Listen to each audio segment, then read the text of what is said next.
that's probably one of the proudest moments of my life. He graduated top cadet.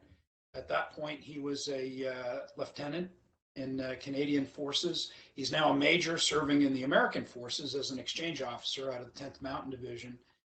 But that day, he taught me about leadership. I had a guy my age walk up to me in a uniform, asked if I was the father of Lieutenant Lynch, shook my hand, and told me he could never imagine himself. He was a fellow that came up the hard way through the military and was transitioning into officer training.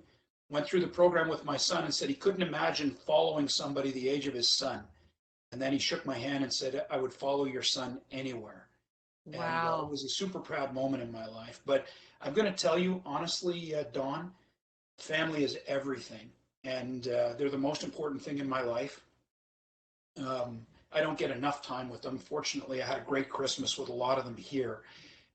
But I will say that the balance, if anybody believes they have a perfect balance, they're probably kidding themselves. I believe that it's an everyday struggle, right? And it's a give and take. You've got to be prepared. Sometimes your professional career needs a little bit more of you. And when it takes something from you, it's also taking it from your family. You've got to find ways to recognize that and balance it. There is no perfect formula.